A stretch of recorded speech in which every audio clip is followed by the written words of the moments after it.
The true otherworldly story must never be scientific. Its appeal must be to that core of superstition which lies in every mother's son of us.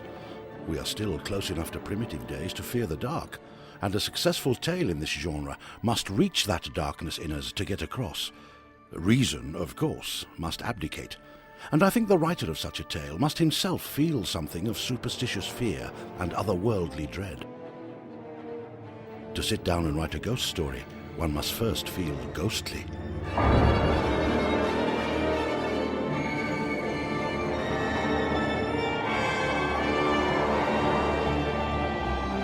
For years, writers have sought to terrify and enthrall readers with accounts of the supernatural. Tales handed down from generation to generation keep making their way into one of the most compelling literary genres that we read today, the ghost story. There are so many reasons why we're obsessed by ghosts. Obviously, the first is a desperation for death not to be final. The ghost story has always been about projecting and realising things which exist in the imagination. Ghost stories are the only story that can be taken from generation to generation, because they tell us not only of our history, but also of our spirituality as well. Imagine, if you dare, the first people sitting around the first fire. Faces aglow, red and flickering. Imagine, too, their first stories. Stories shaped from the mystery and the darkness that surrounded them. For as long as there have been stories, there have been tales told of darkness and of the inexplicable. The ghost, the phantom, the supernatural goes back, as far as we know, right through cultural history, through history in the West, through history in Africa. We can point to the ghost tales which have been told since every time that we know about. I shall smash the door and shatter the bolt. I shall smash the doorpost and overturn the doors. I shall raise up the dead, and they shall eat the living. The dead shall outnumber the living. In ancient times, the fears and the dangers were so tangible. You know, it's coming to eat you. It's a lion. It's a bear. Your children are going to die of starvation or disease. You're not going to have enough food. Those were real fears, and it was delicious and delightful and romantic to invent fears that actually would never come and get you. My own culture, particularly in Scotland, I mean, an enormous history of oral tradition of ghost storytelling, and it's just something to do with the weather and just bugger all to do once it gets dark at 3:30. They started out as campfire stories, warning stories. Do not go to this place. Do not go and stand upon that cliff, for if you go there, you shall be thrown off. There was always an association with danger. Here, where we are today, there are thousands of stories to keep people off the moor. Why do they want to keep people off the moor? Because this was an area of smuggling. And so to keep the people away from the smugglers, they invented the white horseman that would come out every night and would ramp the moors and scare people away. And they would advertise the fact that the ghosts will be out tonight. A secret language: stay away from us, we're smuggling, we don't want you to be there. If you see us, you haven't really seen us, but you've seen a ghost. Today, smuggling is no longer a part of life on the North Yorkshire moors, yet terrifying stories of ghostly apparitions are still reported from all over the world. With science yet to disprove these ghosts, could it be that they really do exist? There are lots of accounts of people seeing ghosts, and one of the interesting things about them is how those accounts very often have a great deal in common. People who report having seen ghosts describe the temperature dropping, they describe the kind of figure they see. And in the end, we must start to wonder whether there are more things in heaven and earth than are dreamt of in our philosophy. Whether ghosts are real or not, their fictional depictions have certainly become more complicated. The early harbingers of doom from the Middle Ages are gradually replaced during the 1500s by ghosts with their own motivations, such as phantoms of the dead who cannot rest until justice is done. When we get to the 16th century, ghosts have a number of purposes. They often help to discover buried treasure, or they expose evil actions that might otherwise be hidden. They very often expose murders. That's a very common theme. Or they act as figures of revenge. Shakespeare employed ghosts in several of his works. Macbeth is haunted by the ghost of Banquo, whilst Hamlet is moved to revenge his father's death after an encounter with his ghost. Revenge is foul and most unnatural murder. Murder! Shakespeare is a very good example of pre-Enlightenment and pre-Industrial Revolution acceptance that ghosts were real. So there's no surprise, when Hamlet's father appears, or Banquo, for instance, in Macbeth. There's no surprise at all, because it was an absolutely standard, recognised device that ghosts would be either prophetic or vengeful, and that they existed. And I think, particularly in the Elizabethan mind, most people probably accepted that they did. When Hamlet's father's ghost first appears on the platform, he appears to the soldiers and to Horatio. Look, my lord, it comes! Further on in the play, the ghost appears when Hamlet's talking to his mother, but this time his mother can't see the ghost, and it's as if the ghost is becoming more and more internal for Hamlet. Do you see nothing there? Nothing at all, but all that is I see. Or did you nothing hear? Nothing but ourselves. It's moving from being something that everybody sees, somehow a common object, to something that's almost inside him, and that movement to something that a person imagines is a kind of progress that you can see in the writing of ghost stories. Now that the ghost was given a purpose, it was up to the Gothic novels of the 1700s to define the imagery and settings that we still associate with the supernatural to this day. The first Gothic novel, The Castle of Otranto, was written in 1764 by Horace Walpole, 4th Earl of Orford, and son of the then British Prime Minister, Robert Walpole. The Gothic novel was invented by Horace Walpole, invented right here in Strawberry Hill, which is this extraordinary mock antique house where he fabricated a sort of appearance of ancientness, which is in fact totally sort of artificial. So he made rooms which look like chambers in ancient castles or cathedrals. And he made his novel like that too, a sort of work of mock antiquity to delight and possibly deceive the unwary. One can view the Gothic as a kind of bundle of motifs. You have the castle, frequently the haunted castle, frequently the castle inhabited by a persecutory baron, lord, or whatever he might be.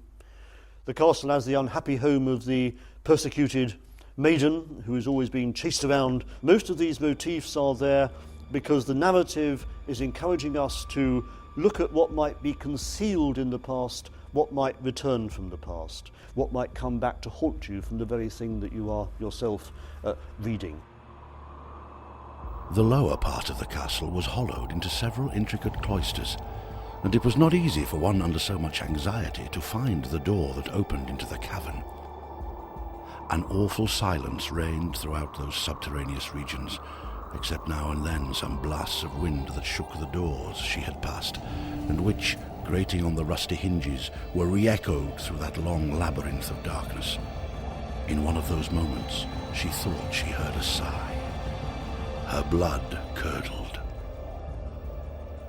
The Gothic tradition established by Walpole gave us the unforgettable icons of ghostly fear, but a new dimension would be added to the ghost story in the early 1800s with the coming of the Victorian age.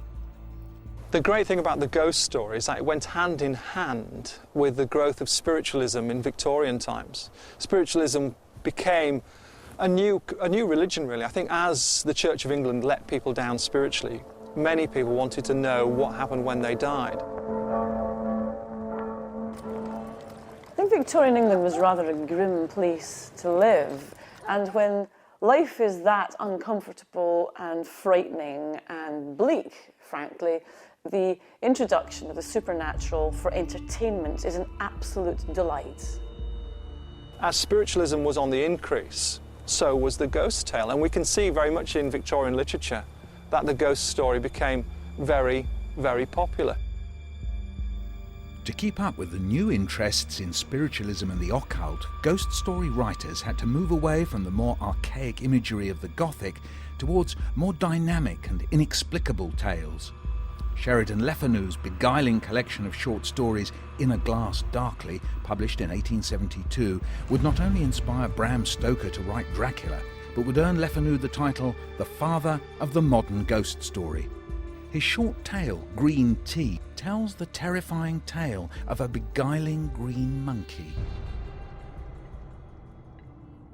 I came up here into this drawing room. The monkey then got up on a small table. It looked dazed and languid. An irrepressible uneasiness as to its movements kept my eyes always upon it. Its eyes were half closed, but I could see them glow. It was looking steadily at me. In all situations, at all hours, it is awake and looking at me. What's crucial about Le Fanu, I think, is that the ghosts tend to reflect in some way the psychology of the victim. In the case of the unfortunate clergyman in Green Tea, it's clearly a projection of some sort of darker self, several decades before Mr. Hyde, interestingly enough. And while Le Fanu often brought on a psychologist at the end, it was important that the psychologist could never quite explain the supernatural away. Le Fanu's work impressed none other than his friend Charles Dickens. But more importantly, the famous writer of Oliver Twist and Bleak House was also a major magazine publisher of the 19th century. The rising popularity of the ghost story encouraged Dickens to include more haunting tales in his own magazine publications. I'm here in the British Library with these lovely copies of the different parts of Dickens's All the Year Round, which was a family magazine which parents read aloud to their children in the evenings. And Dickens got all his friends to contribute to it. So, of course, we have Wilkie Collins contributing The Woman in White, and Le Fanu, who was quite a friend of Dickens, also contributed Green Tea. And you can just imagine people waiting at bookstalls in the 19th century to buy their copy of the Christmas edition of Dickens's All the Year Round. And what's it going to have in it? We're all waiting to know, and we're all waiting to turn the page and see the story. Dickens had himself dabbled in writing ghost stories. He includes a ghostly encounter in the Pickwick Papers, written in his 20s, and in 1843 would write the all-time festive classic, A Christmas Carol. I think if you ask the public what's the most famous ghost story ever written, they would say A Christmas Carol. Because that's the one that crosses over almost every single genre. It's a morality tale, it's a Dickensian social commentary, but first and last, it's a ghost story.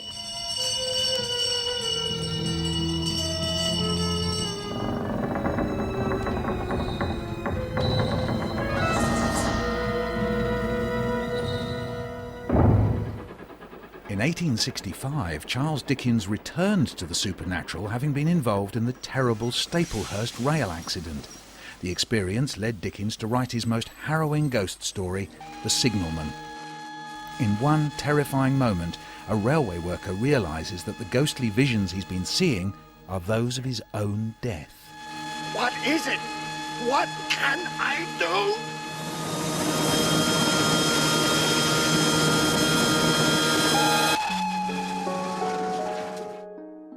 Even though hundreds of ghost stories were published in magazines and anthologies during the late 1800s, writers were never short of ideas. Commanders and explorers returning from the far corners of the empire brought with them fresh mysteries from the Orient and beyond. It is obviously no accident that the onrush of ghost stories at the end of the 19th century often have to do with what one might loosely think of as imperial themes. This is a funny looking thing. Typically in W. Jacobs' famous story, The Monkey's Paw, something is brought back from the mysterious Orient, and it comes back freighted with some kind of guilt. Oh, the terrible monkey's paw. It's an evil thing, Swickies. Take it away out of here. It's got a curse in it, so it has. It's a great Three Wishes story. It's a classic instance of don't wish because you may get what you wish for, or be very, very careful what you wish for because you may get it. I wish my son back in his grave. While the expansion of the empire was fueling the ghost stories of the era, so too was the age of invention. The phonograph enabled people to record their voices and allowed others to listen after they had died. To hear those voices of the dead had a profound impact, as did the first transatlantic telephone call in 1927, leading to a belief that calls to the other side would soon be possible, while the electric light bulb was thought to make nightmares a thing of the past. In many ways, the 19th century is the heyday of the ghost story, and that's partly, I think, because it is a moment when people are beginning to be afraid that there is no supernatural. This is the moment, of course, of Darwin, it's the moment of Lyell's discoveries about geology, and the sense that there are very many explanations for all the things around us, too many explanations. And ghost story writers, in a way, are searching for the mysterious, for the unknown, what lies outside our experience.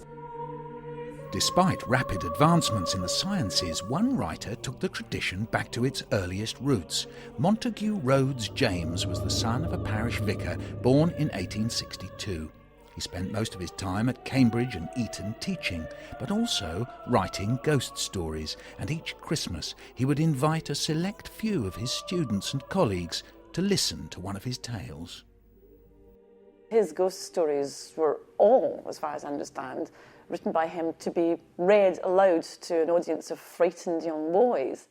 And yet on the page, the elegance, the sparsity of language, the beauty and just perfect prose, perfect tone, suggests that it's a literary piece of work, when in fact I would have given anything to have heard him read them. His mouth was full of sand and stones, and his teeth and jaw were broken to bits. I only glanced once at his face. His stories epitomise the classic ghost story. Each story contains an extraordinarily unpleasant twist. They are also profoundly shocking.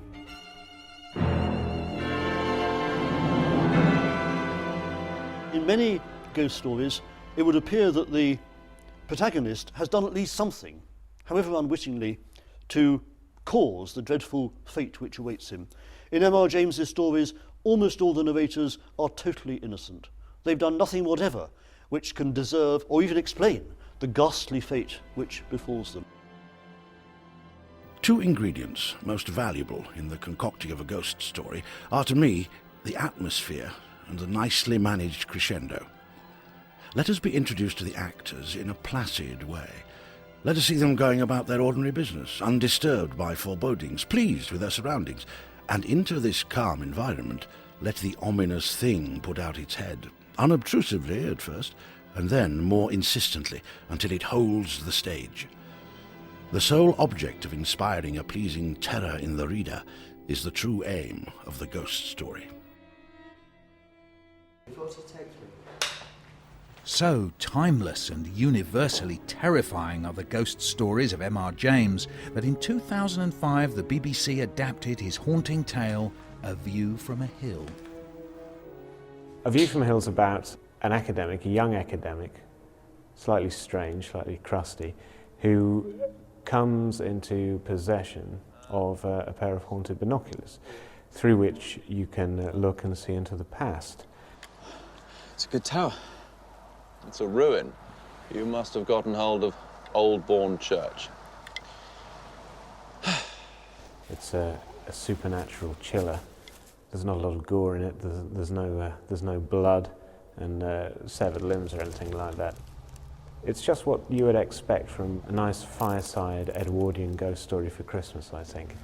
Who's there? Who's there?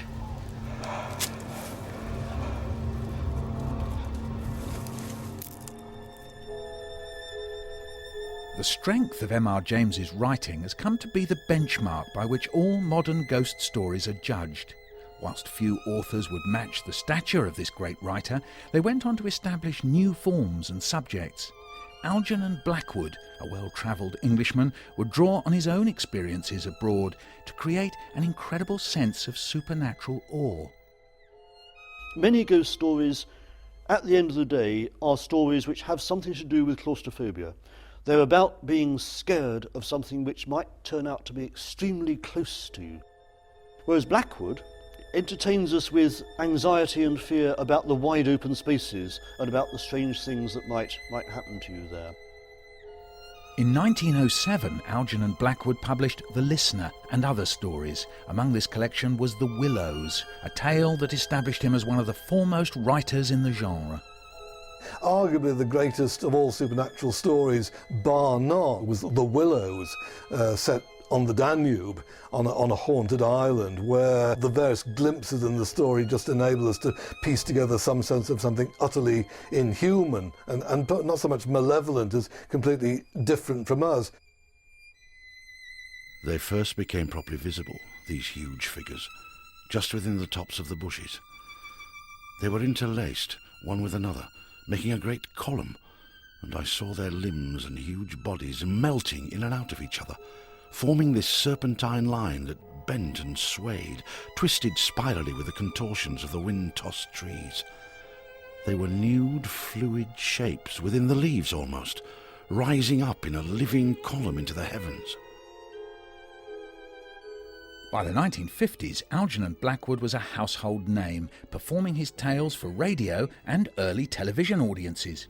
One day, a friend of his said, "Look here now, these doctors aren't helping you at all. Why don't you ask the spirits?" Blackwood's stories marked one of the first forays of television into the ghost story, a genre that had been popular with cinema from its invention. The Haunted Hotel from 1904 made use of trick photography and animation to bring to life the story of a traveller arriving at a strange hotel. From its very earliest beginnings, cinema has been regarded as a ghostly medium, as something supernatural, and one can really easily see the reasons for that, because cinema can show you things which are no longer actually there, even if they have been there. And of course one can trace a clear trajectory from those early origins of cinema into the heyday of the horror film, and that all has had a parallel journey, as it were, with the ghost story as it's made its way forward during the 20th century. By the 1960s and 70s, ghost stories had reached their peak on television, with the BBC and ITV dedicating entire seasons to the genre. Do you believe in ghosts, Professor? Ghosts. They're the spirits of the dead. Popularity was also growing in the cinema. Between 1979 and 1982, three of the most successful movies at the box office involved ghosts: Poltergeist, The Amityville Horror, and The Shining. At the time of the Exorcist and The Omen, I think that was the zenith in the good old ghost story. Now, people wanted more horror, they wanted more blood and guts, and that replaced it. And in doing that, I think it was a great shame, because we learn more about ourselves through fear. I think fear is a really great vehicle, not utter terror, but knowing what pushes our buttons, knowing what demons lurk within ourselves, is what literature is all about. The popular supernatural films of the 70s and 80s established ghosts in modern urban environments, an approach that would be mastered throughout the 1980s and 90s by the British writer Ronald Chetwynd Hayes. Chetwynd Hayes took the ghost story and put it into bed sets in Tooting and places like, really recognisable everyday workaday situations. So that moved it completely out of the massive castles and the huge balustrades, and I think became more frightening, because there was an element that you have to enter the Gothic world in order to conjure up these horrors. If you step out of it, you're safe. But Chetwynd Hayes took that completely away and said you're not safe in your modern semi-detached house, far from it. Robert Alckman, a contemporary of Chetwynd Hayes, published a total of 8 collections of his own short stories between 1951 and his death in 1981. If there's one writer of supernatural fiction who makes it clear that the mystery can be more satisfying than any solution, it's Alckman, and the entire story is the metaphor for something that can't be directly stated but can only be experienced through the form of this very mysterious, enigmatic narrative. I mean, there's nobody in the field more worth rereading. He leant against a column at the west end of the nave, as he always did, and read the history of the cathedral in his blue guide. But as, looking up from the book, he began consciously to think about it, he saw something extraordinary. Surely there was a figure in the pulpit. For me, the best ghost story writer was Robert Alckman, because they're so personal, these stories, and they're so extraordinary and inexplicable, the things that happen. I came to direct a short film, and I chose an Alckman story to adapt, because there's a metaphorical reach in there that functions incredibly well and effectively. Even though they don't make sense on a literal level, they make sense on a deeper level. Hello there. Hello. The thing about Alckman is you try and summarise any of his stories, and you have to read them really to experience their full effect. The stories which I consider to be my most successful came to me as if dictated. The true ghost story is akin to poetry. Only in part is it a conscious construction, and when the muse does not speak, you cannot write it. While the muse has been harder to find in recent years, the surge of children's writing has provided fertile territory for the ghost story. To a child, it's something that will bring trepidation and fear, and it's great to see kids frightened, not in a horrible, terrified way, but to see their eyes open and their mouths grow tight, and they know that something is coming. And there's something within us all that enjoys to be frightened. And now if you go to any shop, you will find the shelves decked with hundreds upon hundreds of ghost stories for children, whether it's myself, Darren Shan, Harry Potter, Philip Pullman, you name it. We all at some point will use the mechanism of a ghost story to project our stories further on. Ghost stories have disturbed, mystified and beguiled us since the beginning of time. Many great writers have exploited the supernatural to strike fear in the hearts of readers. In a rational age, when we put our faith in scientific explanation, the ghost story still retains its unsettling allure. It does seem to me that although the heyday of the ghost story is no doubt over, I am not personally convinced that our fascination with ghosts is by any means over. Most really great literary writers have dabbled at some point or other with the supernatural, because enormously creative people can't contain their creativity just to the everyday and the solid and the practical. Ghost stories give adults a taste of something that we believe true when we're children, that the world inside our heads can take physical form. And that's at once an entrancing but also a fearful prospect. Knowing what pushes our buttons, knowing what demons lurk within ourselves is what literature is all about. It's about helping us to understand ourselves. Next tonight, the B-movie that wasn't meant to be that way. A re-edited seasonal gift from Don't Watch That. Watch this.